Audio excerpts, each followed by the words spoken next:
철분제, 아연제 다들 먹인다는데 먹여야 하나요? 오메가3는요? 궁금하셨다면 이 영상이 꼭 도움이 될 거예요.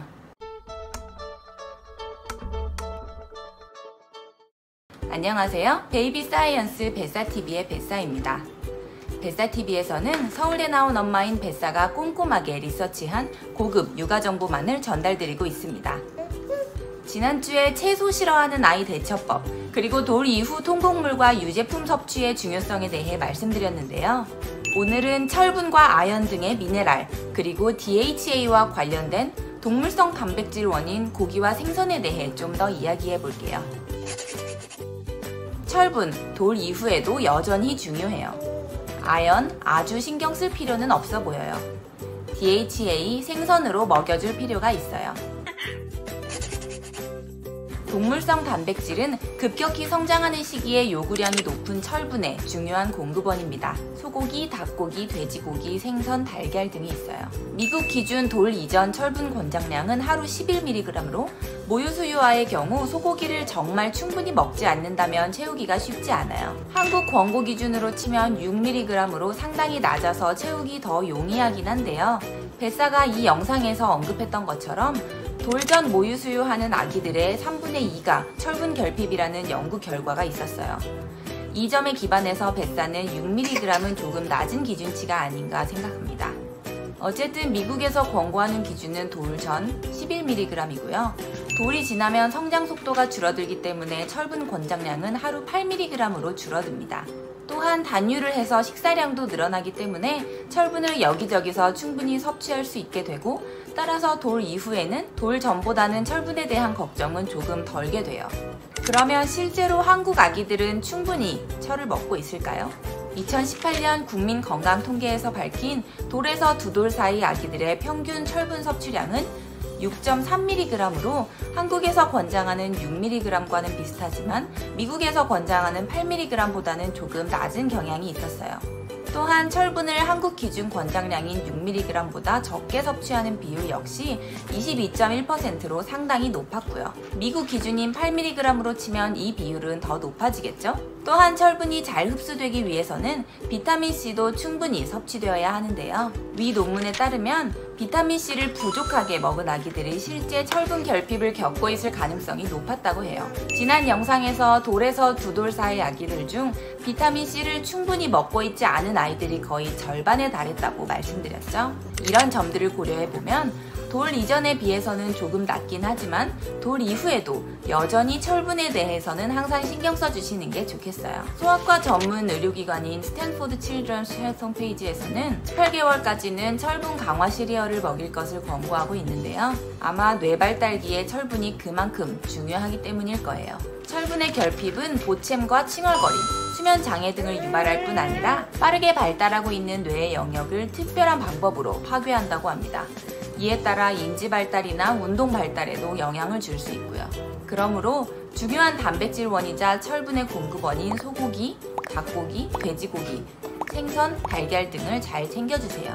뱃사는 이런 노력과 더불어 아침으로 철분 강화 및 통곡물 섭취가 가능한 철분 강화 오트 시리얼을 돌 이전부터 꾸준히 먹이고 있어요. 물론 철분제를 먹이는 것도 방법이지만 뱃사가 이 영상에서 설명드렸던 것처럼 뱃사는 영양제보다는 식단으로 영양소를 섭취하는 것이 1순위가 되어야 된다고 생각합니다. 반면 아연의 경우 육류 등 철분이 풍부한 식재료에 함께 들어있는 경향이 있는데요.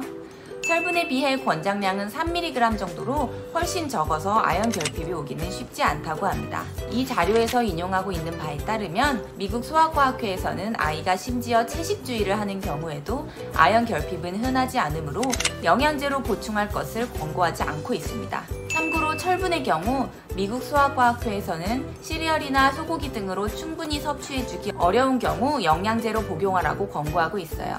철분제를 먹였으면 먹였지 굳이 아연제를 먹일 필요는 없겠지요. 실제 한국 아기들은 아연을 충분히 먹고 있을까요? 이 논문에서 돌에서 두 돌 사이 아기들의 아연 섭취량은 평균 5.27mg으로 권장량의 3mg를 상회했어요. 3mg보다 적게 먹는 아기의 비율은 7.54%로 다소 낮았고요. 아연이 감기에 좋고 성장에 좋다고 해서 아연 영양제를 요새 많이들 먹이시는데요.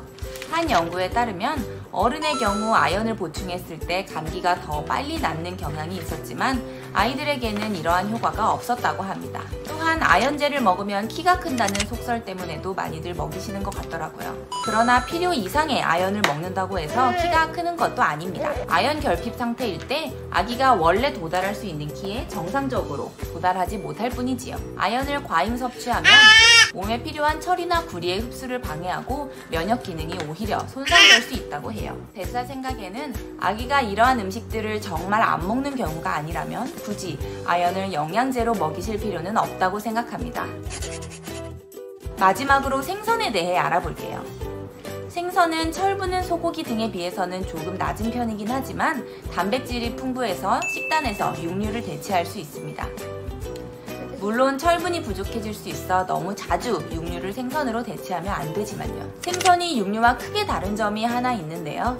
주로 등푸른 생선에 성장기 아기들의 뇌 발달에 중요한 DHA가 풍부하게 들어있다는 점입니다. 이 기사에서 인용한 통계 자료에 따르면 돌에서 두 돌 사이 한국 유아의 90% 이상이 오메가3 중 DHA를 충분히 섭취하지 못하고 있다고 해요. 뇌가 발달하는 시기에 충분한 DHA를 섭취하는 것은 특히 중요합니다.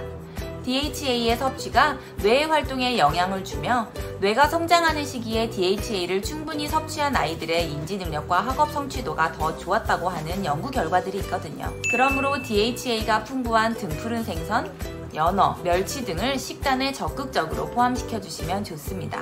아몬드나 호두, 그리고 들기름에도 오메가3 지방산이 풍부히 들어있긴 하지만 오메가3 지방산 중에서도 DHA가 아닌 ALA가 풍부하다고 합니다. 몸에 들어온 ALA 중 10에서 15%만이 DHA로 전환된다고 하니 견과류나 들기름으로 DHA를 충분히 섭취하기는 쉽지 않을 수도 있을 것 같아요. 그 외에 DHA는 모유나 달걀 노른자에도 들어있지만 등푸른 생선에 비해서는 크게 적어요.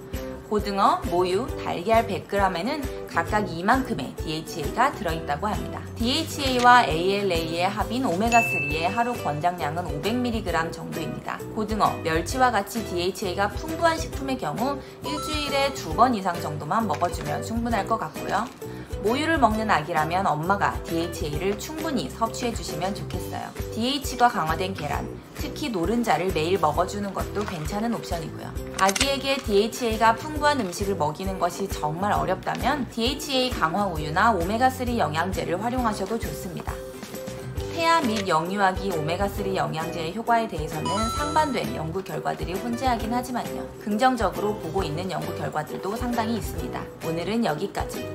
공부하는 엄마의 근거 있는 육아정보 뱃사였습니다. 궁금한 점이 있으시거나 뱃사가 대신 리서치해줬으면 하는 부분이 있으시다면 편하게 댓글 달아주세요.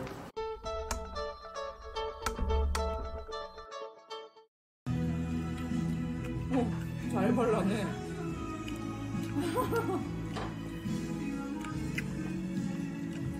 머리를 좀 좋게 해줄래?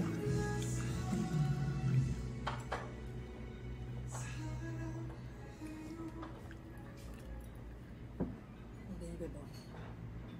그래서 껍질 한번 딱 씹어. 그냥 먹었어. 잘 먹는다.